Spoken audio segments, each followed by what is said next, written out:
Hi മക്കളെ, എല്ലാവർക്കും സുഖം തന്നെയല്ലടാ. ഓണപ്പരീക്ഷ കഴിഞ്ഞ് നമ്മുടെ സ്കൂളുകളെല്ലാം ആരംഭിച്ചിരിക്കുകയാണ്. ഇപ്പോൾ എല്ലാവർക്കും ഓണപ്പരീക്ഷയുടെ ഉത്തരക്കടലാസുകളൊക്കെ ലഭിച്ചു തുടങ്ങിയിട്ടുണ്ട്. നമ്മുടെ ഫിസിക്സിനെ സംബന്ധിച്ച് നോക്കുകയാണെങ്കിൽ അത്രയും മികച്ച ഫീഡ്ബാക്കുകളും അതുപോലെ തന്നെ നിങ്ങളുടെ ആൻസർ കീസിൻ്റെ ഫുൾ മാർക്കിൻ്റെ ഫോട്ടോ ഒക്കെയാണ് എനിക്ക് വാട്സപ്പിലൂടെയും ഇൻസ്റ്റാഗ്രാമിലൂടെയൊക്കെ ലഭിക്കുന്നത്. സോ മക്കളെ, ഇത് നിങ്ങളുടെ ഹാർഡ് വർക്കിൻ്റെ ഫലമാണ്.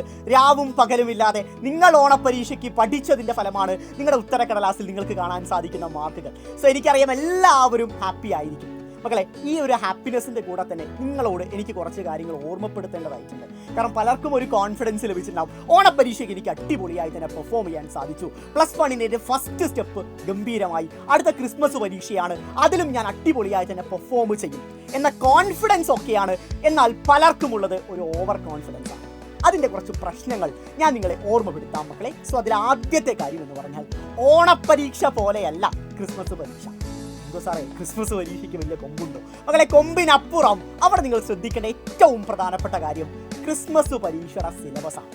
ഓണപ്പരീക്ഷയ്ക്ക് കേരളത്തിലുള്ള ബഹുഭൂരിപക്ഷം സ്കൂളുകളിലും ഉണ്ടായിരുന്ന സിലബസ് എന്ന് പറഞ്ഞാൽ ആദ്യത്തെ ഒരു 4 ചാപ്റ്റേഴ്സ് ആയിരുന്നു. എന്നാൽ ക്രിസ്മസ് പരീക്ഷയ്ക്ക് നിങ്ങളെ കാത്തിരിപ്പുള്ള ചാപ്റ്റേഴ്സിന്റെ എണ്ണം എന്ന് പറഞ്ഞാൽ 11 ചാപ്റ്റേഴ്സാണ്. നമ്മുടെ ഫിസിക്സിൽ തെർമോഡൈനാമിക്സ് വരെ നിങ്ങളുടെ ഓണപ്പരീക്ഷയ്ക്ക് നിങ്ങൾക്ക് പ്രതീക്ഷിക്കാം. അതായത് നിങ്ങൾ ഓണപ്പരീക്ഷയ്ക്ക് പഠിച്ച ചാപ്റ്റേഴ്സിന്റെ എണ്ണത്തിന്റെ 2 ഇരട്ടിയാണ് ക്രിസ്മസ് പരീക്ഷയ്ക്ക് എൻ്റെ മക്കളെ നിങ്ങൾ പഠിക്കേണ്ടത്. സാറേ, ചാപ്റ്റേഴ്സ് അല്ലേ, അത് ഞങ്ങൾക്ക് നിസ്സാരമായി പഠിച്ചെടുക്കാൻ സാധിക്കും എന്ന തോന്നൽ നിങ്ങൾക്കുണ്ടെങ്കിൽ മക്കളെ, മറ്റൊരു കാര്യം നിങ്ങളെ ഓർമ്മപ്പെടുത്താം. നമ്മുടെ സ്കൂളുകൾ ആരംഭിച്ചത് എപ്പോഴാണ്? ജൂലൈ ലാസ്റ്റാണ്. സോ ജൂലൈ നിങ്ങളങ്ങ് വിട്ടേക്ക്. ഓഗസ്റ്റ് അതുപോലെ തന്നെ സെപ്റ്റംബർ, ഈ 2 മാസത്തിൽ നിങ്ങൾ പഠിച്ചത് 4 ചാപ്റ്റേഴ്സാണ്. ഇനി അങ്ങോട്ട് നിങ്ങൾ നോക്കിക്കേടാ മക്കളെ, ഒക്ടോബർ, നവംബർ, ഡിസംബറിൽ നിങ്ങൾക്ക് ക്രിസ്മസ് പരീക്ഷയാണ്. സോ അടുത്ത 2 മാസത്തിൽ നിങ്ങൾ പഠിക്കേണ്ടത് ഏകദേശം 7 ചാപ്റ്റേഴ്സാണ്. 7 ചാപ്റ്റേഴ്സ്, അഥവാ ഈ പറയുന്ന ചാപ്റ്റേഴ്സിന് പുറമേ ഉള്ള കണക്കാണ് ഞാൻ പറഞ്ഞത്. ക്രിസ്മസ് പരീക്ഷയ്ക്ക് ഓണപ്പരീക്ഷയിലെ പോർഷൻസ് കൂടി നിങ്ങളെ കാത്തിരിപ്പുണ്ട്. ഏകദേശം 11 ചാപ്റ്റേഴ്സ് വേണം ബാക്കിയുള്ള അവശേഷിക്കുന്ന 2 മാസത്തിൽ നിങ്ങൾ പഠിച്ചെടുക്കാൻ വേണ്ടിയിട്ട്. അത് വലിയൊരു കണക്ക് തന്നെയാണ്. ആ കണക്കിനപ്പുറം അതിൻ്റെ യാഥാർത്ഥ്യം കൂടി നിങ്ങൾ തിരിച്ചറിയണം.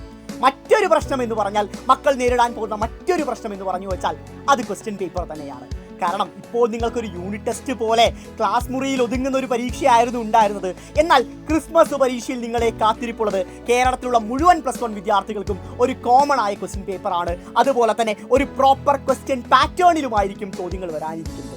സോ അത് ക്രാക്ക് ചെയ്യണമെങ്കിൽ കുറച്ച് ചോദ്യങ്ങൾ മാത്രം പ്രാക്ടീസ് ചെയ്ത് ജസ്റ്റ് സിലബസ് ഒന്ന് റിവൈസ് ചെയ്താൽ മാത്രം പോരാ, മറിച്ച് അടിപൊളിയായി തന്നെ സ്റ്റാർട്ടിങ് മുതൽ, തുടക്കം മുതലുള്ള ക്രമമായ പഠനമാണ് അതിന് ആവശ്യമുള്ളത്. അതിനേക്കാളും പ്രധാനപ്പെട്ട ഒരു കാര്യം കൂടി നിങ്ങളെ ഓർമ്മിപ്പിക്കട്ടെ.